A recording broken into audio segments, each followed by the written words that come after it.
Hi friends, welcome to my channel. ఈరోజు recipe వచ్చేసి గోంగూర chicken ఎలా చేయాలనేది ప్రాసెస్లోకి వెళ్ళి చూసేద్దాం రండి. ముందుగా మన ఛానల్ని ఫస్ట్ టైం చూస్తున్న వాళ్ళు ఎవరైనా ఉంటే ప్లీజ్ సబ్స్క్రైబ్ చేసుకోండి. ముందుగా గ్యాస్ ఆన్ చేసుకొని ఒక కడాయి పెట్టుకోవాలి. దాంట్లోకి సరిపడా ఆయిల్ వేసుకొని దాంట్లోకి కొంచెం జీలకర్ర అలాగే ఆవాలు వేసుకోవాలి. అవి కొంచెం చిటపటలాడిన తర్వాత ఒక 3-4 పచ్చిమిర్చిని తీసుకొని వాటిని నిలువుగా కట్ చేసుకొని వేసుకోవాలి. అలాగే ఒక పెద్ద సైజు ఆనియన్ కూడా తీసుకొని వాటిని కూడా సన్నగా తరుగుకొని వేసుకోవాలి. మొత్తం ఒకసారి ఈ విధంగా కలుపుకోవాలి. చూసారుగా, ఈ విధంగా కలుపుకోవాలి. అవి కొంచెం కలర్ చేంజ్ అయిన తర్వాత ఆనియన్ అనేది బ్రౌనిష్ కలర్ వచ్చిన తర్వాత దాంట్లోకి కొంచెం పసుపు వేసుకున్నాను. పసుపు కూడా వేసి ఒకసారి కలుపుకోవాలి. పసుపు వాసన పోయేంత వరకు కూడా కొద్దిసేపు ఫ్రై చేసుకున్న తర్వాత దాంట్లోకి కొంచెం ఒక స్పూను అల్లం వెల్లుల్లి పేస్ట్ కూడా వేసుకున్నాను. వేసుకొని ఒకసారి కలిపి మూత పెట్టుకొని కొద్దిసేపు చూసారుగా అల్లం వెల్లుల్లి పేస్ట్ వేసుకొని ఒకసారి కలుపుకోవాలి. అల్లం వాసన పోయేంత వరకు కూడా ఒక 1 మినిట్ అలా ఫ్రై చేయాలి. చేసిన తర్వాత ఒకసారి మూత పెట్టి కొద్దిసేపు మగ్గించుకోండి. తర్వాత కడిగి మనం పక్కన పెట్టుకున్న గోంగూర ఉంది కదా, ఆ గోంగూర అనేది వేసుకోవాలి.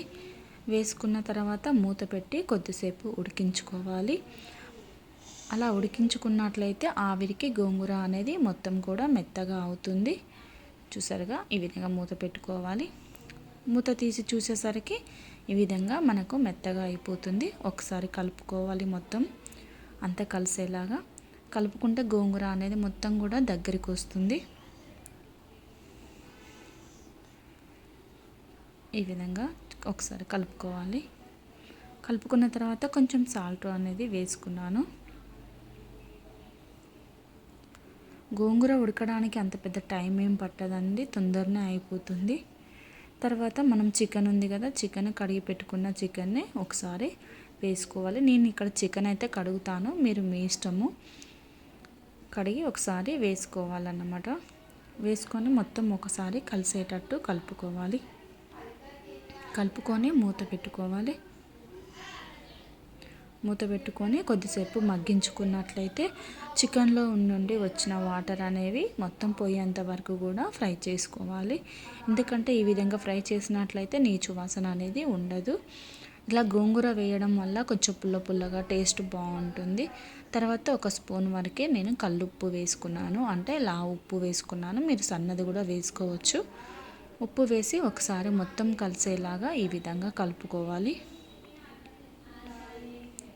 మొత్తం చికెన్ అనేది ఫ్రై అయ్యేంత వరకు కూడా కొంచెం ఫ్రై చేసుకుంటే బాగుంటుంది. గోంగూర అనేది మొత్తం కూడా ఉడికిపోతుంది, చికెన్కి అంతా పట్టేస్తుంది అన్నమాట.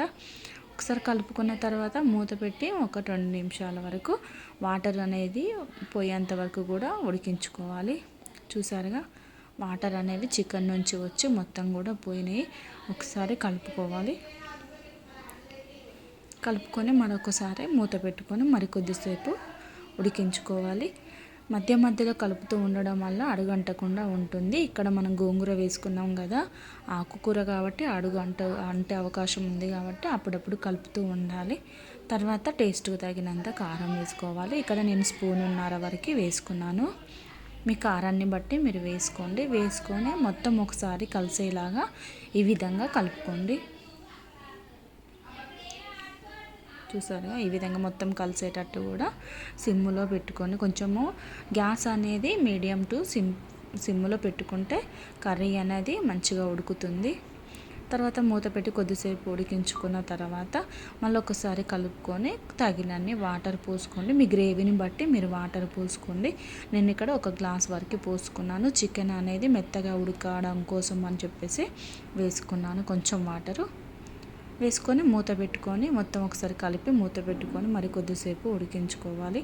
ఒక 5 మినిట్స్ తర్వాత చూసారుగా ఏ విధంగా అయిందో, చికెన్ అనేది ఉడికిపోయింది. వాటర్ అనేవి కూడా మొత్తం దగ్గర పడినాయి. తర్వాత ఇప్పుడు కొంచెం గరం మసాలా వేసుకున్నాను. అలాగే కొంచెం కొత్తిమీర కూడా వేసుకొని మొత్తం ఒకేసారి కలుపుకోవాలన్నమాట. ఇదంతా కూడా కలిసేలాగా మొత్తం కలుపుకోవాలి. కలుపుకొని మూత పెట్టుకొని మళ్ళీ ఒక 2 మినిట్స్ వరకు ఉడికించుకుంటే మనకు గోంగూర చికెన్ అనేది రెడీ అయినట్లే. మీరు కూడా తప్పకుండా ట్రై చేయండి ఫ్రెండ్స్. చాలా బాగా వచ్చింది. ఇది చపాతీలోకి కానీ రైస్లోకి కానీ చాలా బాగుంటుంది. నేను ఎక్కువ ఏమీ వండలేదు, కొంచెం తక్కువనే వండాను. అప్పుడప్పుడు ఇలా ఉన్నప్పుడు ట్రై చేస్తాను. మీరు కూడా ట్రై చేయండి ఫ్రెండ్స్.